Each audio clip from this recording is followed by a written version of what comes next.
Super Bowl 50 MVP Von Miller is here. And we don't need to remind you of this, but he's one of the most prolific sack artists currently going in the game. His 106 career sacks, second most among active NFL players, only behind Terrell Suggs, who happens to be playing this Sunday. And not only that, but he's the proud owner, of course, of that Super Bowl MVP award for his work against the Panthers in Super Bowl 50. Von, we're so glad that you're here. Thanks for being with us. I'm happy to be here. We're so glad that you can be with us here thanks to the new Old Spice Ultra Smooth line, which is in stores now. And I want to talk about that Super Bowl 50 against the Panthers.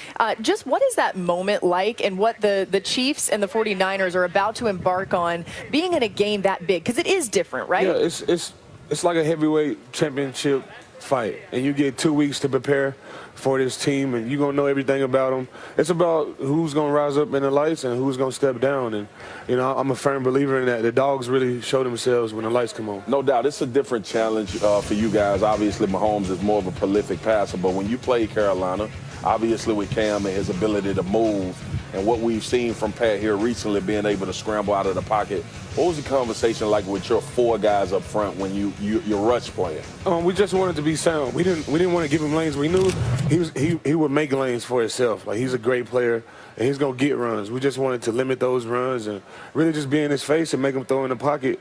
He's good in the pocket as well. Yeah. So, you know, me and DeMarcus, we just talked about, you know, being solid and being consistent. Yeah, you are in the same division as Patrick Mahomes. So you play him twice a year, every year. So I think there's nobody better to ask on how you guys prepare and how you guys try to contain a guy like that than you. So what is the plan? What if you're in the meeting room with Saleh and those 49ers D-line, what are you telling them to prepare for this game? Man, it's tough. We haven't beat the guy. We haven't. I haven't beat the guy. I don't know what to tell you guys, but if anybody's up for the job, then it's the San Francisco 49ers.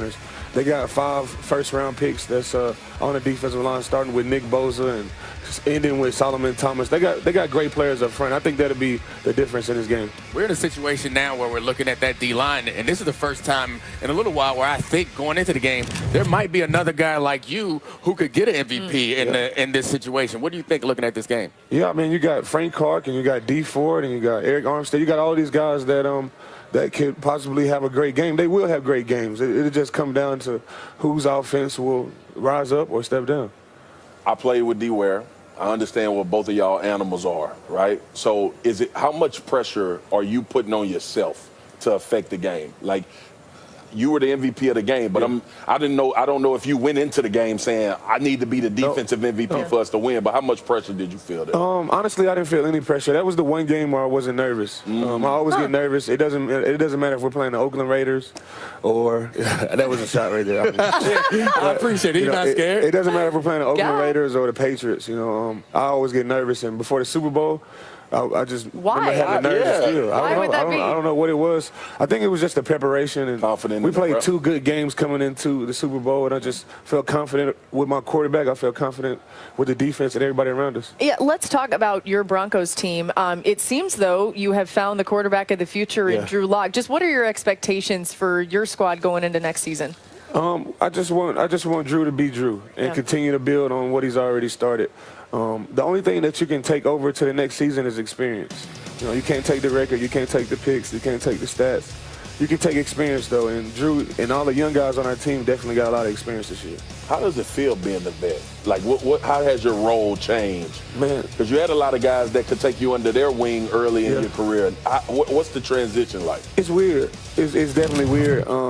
You know, I'll be walking by a locker, and it's a young guy who's 21, 20, and I'm like, bro, what are y'all talking about? You know, they playing Uno and all that. Uno is a great game, but it's just, I like Uno. It's just the older you get, the more like you feel. I don't think it's on the game. I don't think it's really my play. I feel like in the locker room, just being there for so many years, that's what I really feel. What do you think happens in this game?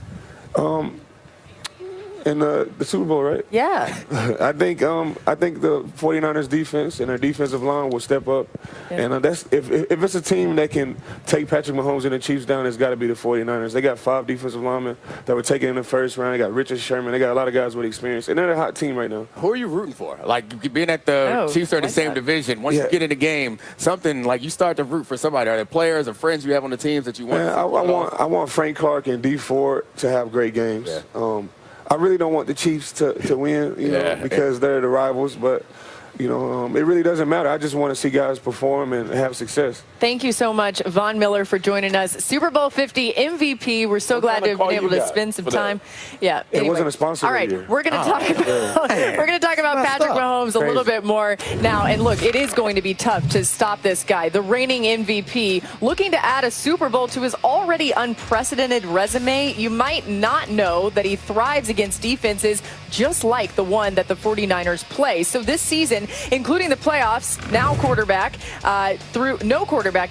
through more touchdowns against zone coverage than Patrick Mahomes, and no quarterback had a higher raw QBR. Not only that, but Mahomes was top 10 in pass yards, yards per attempt, and completion percentage as well. So Dan Orlovsky, teach us exactly what we should be looking for here. All right, here with Louis. We talked all week that the Chiefs are going to see this cover 3 defense for the 49ers. First of all, what is cover 3? All right, the 3 defensive backs, they play deep field, zone, vision on the quarterback. 4 guys underneath are responsible for that intermediate area. Break the field into quarters. They have about 10 to 15 yards, vision on the quarterback. So what to watch for in this game is how Andy Reid flushes or floods all those zones. Now, they played the Chargers, who have a similar cover 3 structure this year, and you can see some of the things that Andy Reid did in that game that he's going to do in the Super Bowl. Cover 3, safety back to middle field, flat defender go out wide, that inside linebacker. Vision right now on Kelsey is number 2. Kelsey's going to run an inside seam to that backside linebacker. Sammy Watkins comes in motion, comes back across the field. Now he's going to be the guy that flushes that flat defender out, and Shady McCoy is now going to get leverage on that inside linebacker in his hook zone to break away from. Easy throw for Patrick Mahomes. We see it again in a 2x2 set, 2 receivers on each side, Shady backside. When you condense the formation, the rules change. You go post and wheel. That is going to force the corner to carry the post and the safety to go back and cover that wheel. Shady comes from the right side of the formation to the left. You vacate that zone, and then it gives an easy completion for Patrick Mahomes as you have flushed all of that area. So we see the Chiefs attack that cover 3 against the Chargers. It's going to be something very similar to watch for and how they do it against the 49ers. You know what you saw in those 2 clips right there?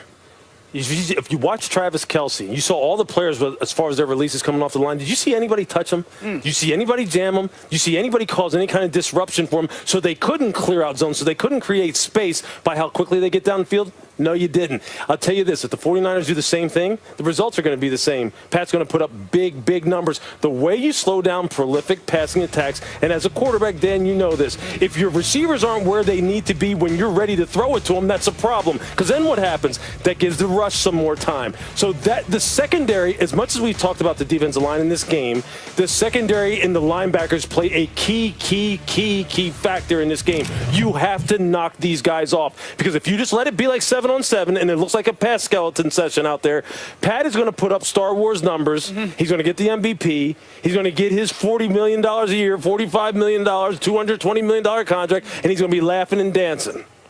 I don't know if you want that. And the reality is, if they're going to play that zone, he's the best guy moving people with his eyes. Yeah. And you have the best coach in the NFL of taking all 3-4 guys of their offense and flooding that zone to make defenders wrong. And then you add on Patrick Mahomes and moving people with his eyes.